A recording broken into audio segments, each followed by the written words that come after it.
Pedro Dom ficou mundialmente conhecido como Bandido Gato. Foi um criminoso brasileiro de classe média carioca que chefiou uma violenta quadrilha especializada em assaltar edifícios de luxo no Rio de Janeiro, que chegou até mesmo a receber uma série na Prime com seu nome, Dom. De cabelos loiros e olhos claros, ele se aproveitou de como a sociedade se estrutura para cometer uma onda de crimes dentro do Rio de Janeiro. Abalou todos os jornais, rádio e televisão. Tiraram a vida, foi do Pedro Dom. Quer ganhar dinheiro no YouTube sem precisar aparecer?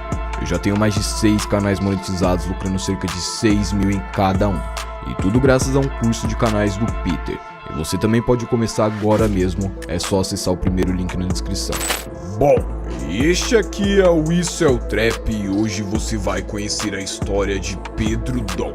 Mas antes de qualquer coisa, deixe o seu like e se inscreve no canal para fortalecer o nosso trabalho. E se quiser comentar alguma dica ou algum assunto para os próximos vídeos, é só comentar aqui embaixo. E se você gostar muito e quiser ajudar, você pode clicar no botão Valeu e fazer uma doação que couber no seu bolso. E se quiser divulgar o seu som aqui no canal, é só me chamar no Instagram que tá na descrição e bora pro vídeo.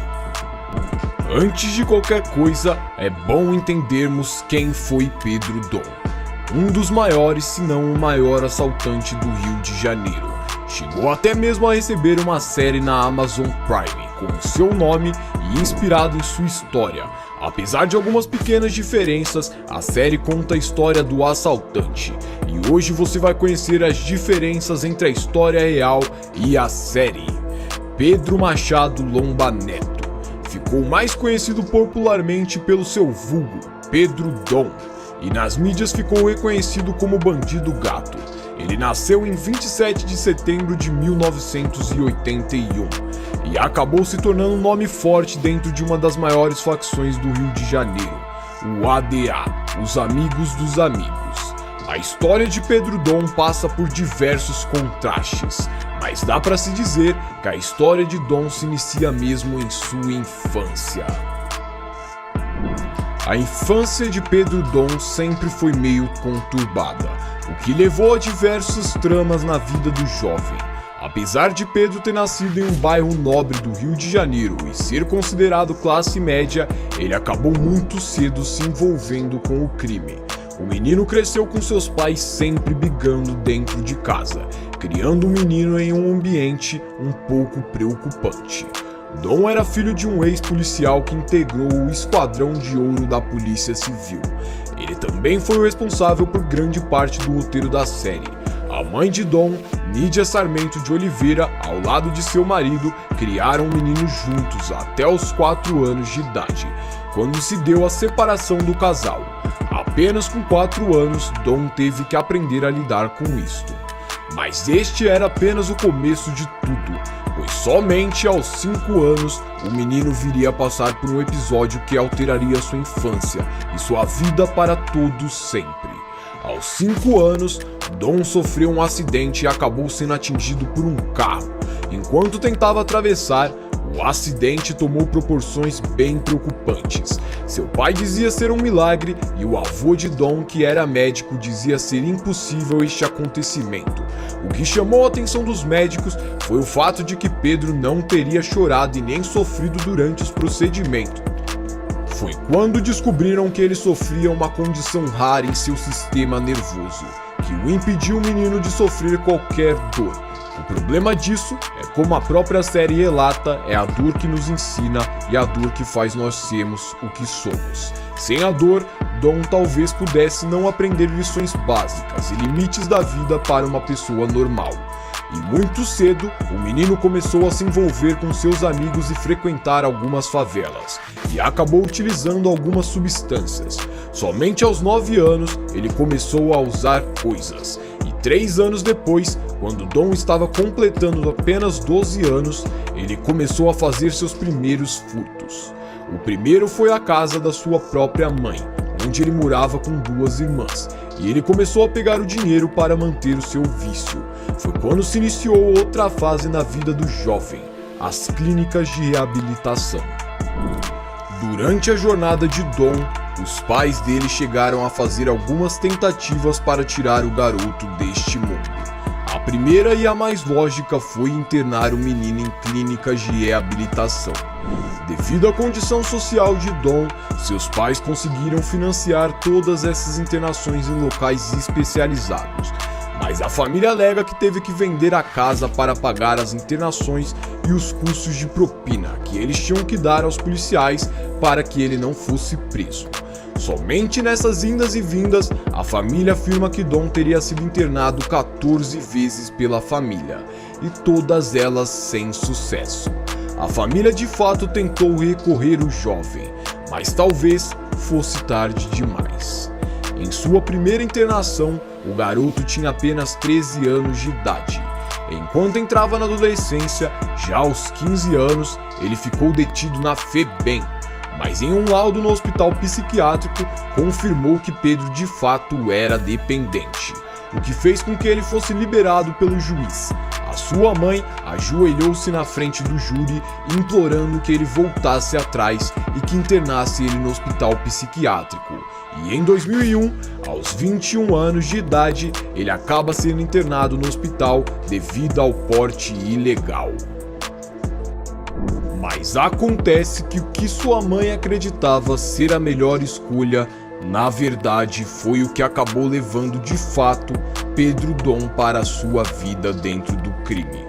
Um pouco diferente do que a série retrata, onde mostra que ele conhece seus comparsas nos bailes funks, na vida real, em 2001, Dom conhece todos eles dentro do hospital psiquiátrico, onde Pedro conhece uma quadrilha especializada em furtos a residências de luxo dentro do Rio. Além disso, seu pai, Vitor Dantas, também afirma que outra garota em que Dom teria se relacionado seria uma jovem chamada Bibiana. De acordo com seu pai, ela que seria responsável por levar o garoto para esta vida. Mas é só em fevereiro de 2002 quando o jovem é solto do hospital e decide dar início e estruturar os seus planos para cometer os seus primeiros crimes contra as residências, em busca de um plano perfeito e desestruturável.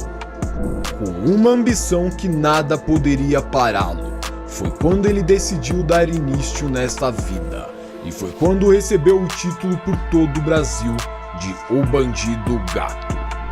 Após 2002, foi quando foi solto e formou sua quadrilha com seus comparsas do hospital.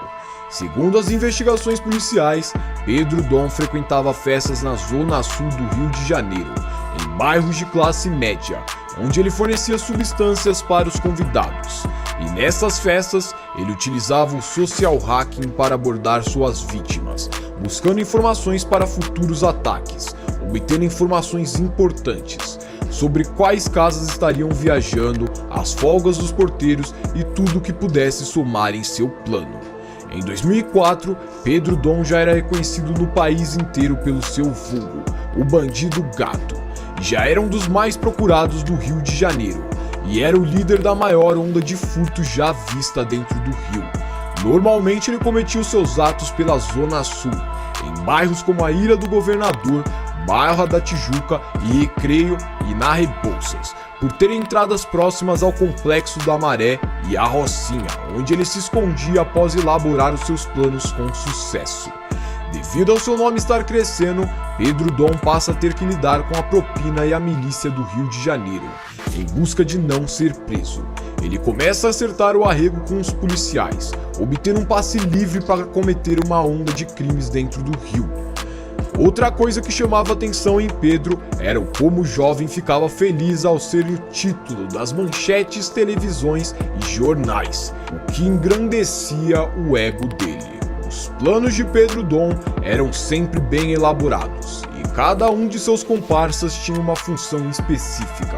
Por exemplo, a namorada, a Ângela, de Dom, distraía os porteiros enquanto eles entravam dentro dos prédios. Diferente do que muito se relatava na série, as vítimas de Pedro Dom relatavam ele como alguém extremamente mau e disposto a tudo para elaborar o seu plano. Em chantagens, o jovem tentava descobrir onde estavam os objetos de valor, usando o que fosse preciso, granadas e até mesmo familiares e filhos. E em 2005, Pedro Dom já era visto como o mais procurado de seu estado.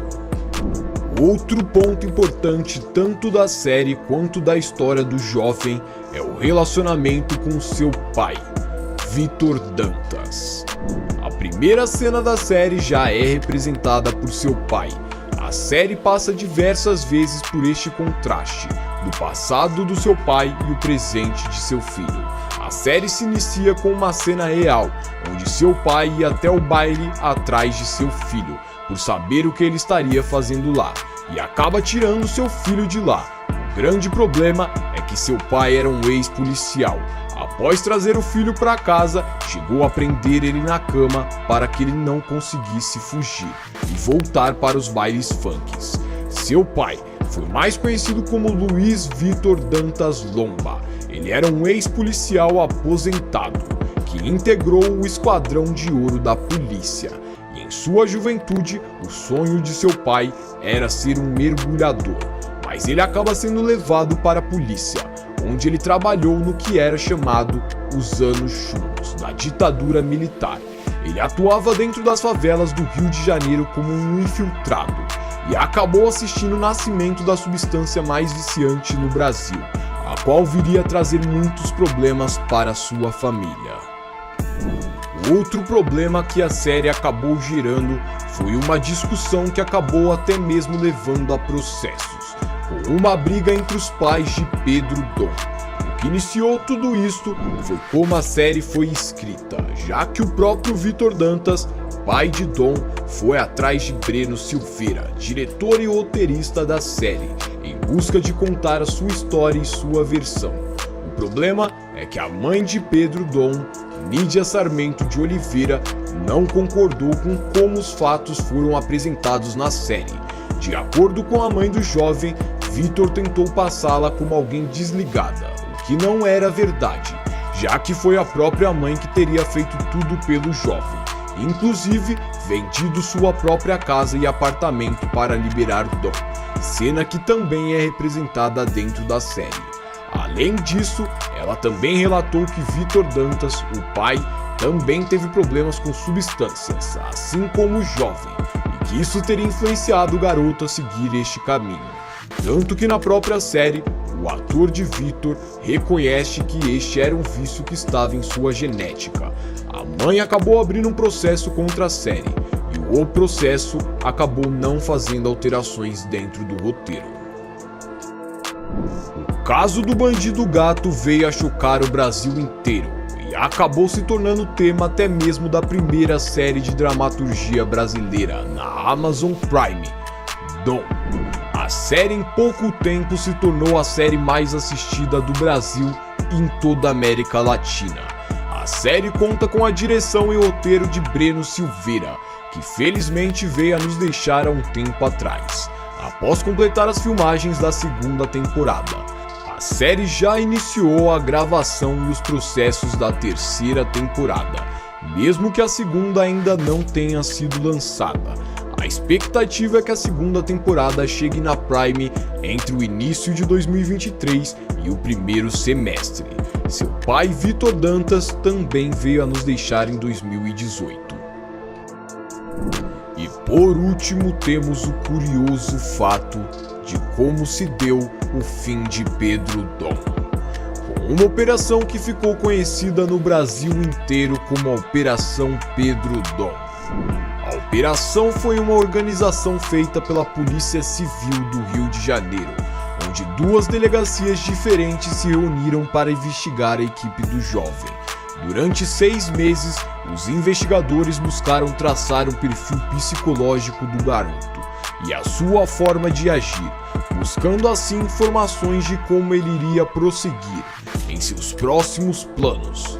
O delegado da polícia, Eduardo Freitas, foi um dos principais encarregados pela busca de Pedro.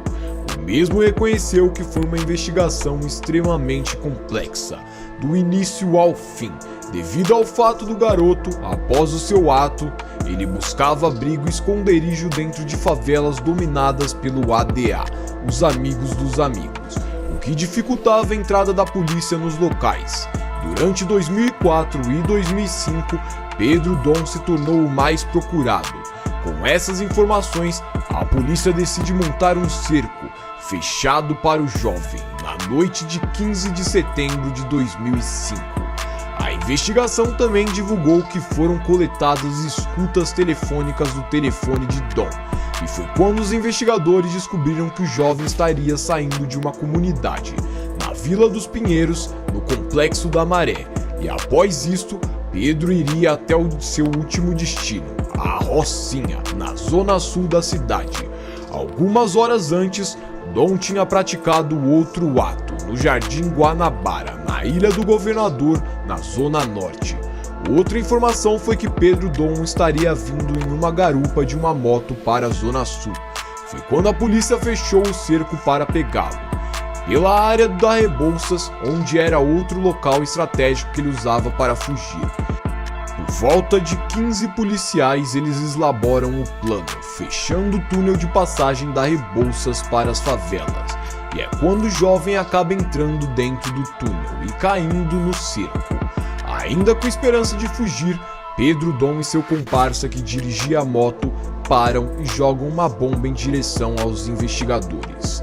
Mas a polícia já esperava por isso, pois nas ligações de Pedro, ele relatava que caso algum policial aparecesse, ele iria jogar um abacaxi, gíria popularmente usada no Rio de Janeiro para descrever artifícios. Porém, o que o jovem não esperava era que um disparo teria acertado o pneu, impossibilitando a fuga. E é quando Pedro e seu comparsa se separam. Seu comparsa buscou se esconder dentro da Rocinha, enquanto Dom tentou fugir para um edifício em um prédio residencial, onde ele se escondeu no terceiro andar. Os policiais acabaram indo atrás do prédio e do jovem, onde se iniciou uma troca de disparos, na qual o jovem foi atingido, levando ao fim assim de Pedro Dom. A polícia também divulgou que junto a Pedro tinham carregadores, joias, ao todo 18 cordões, 67 brincos, 19 anéis, 15 pulseiras e um pingente, todos de ouro maciço. O jovem foi levado para o hospital, mas infelizmente veio a nos deixar. Ele tinha apenas 23 anos e estava próximo a completar os seus 24. Bom, rapaziada, por hoje é só. E este foi o vídeo de hoje contando um pouco da história de Pedro Dom. Se você gostou, deixe o seu like para fortalecer o canal e se inscreve para fortalecer o nosso trampo. E se você gostar muito e quiser ajudar, você pode clicar no botão valeu e fazer uma doação que couber no seu bolso. E se quiser divulgar o seu som aqui no canal, é só me chamar no Instagram que tá aqui na descrição e comenta aí se você tem alguma ideia, alguma crítica para que possamos melhorar. Bom, por hoje é só e até o próximo vídeo. Falou!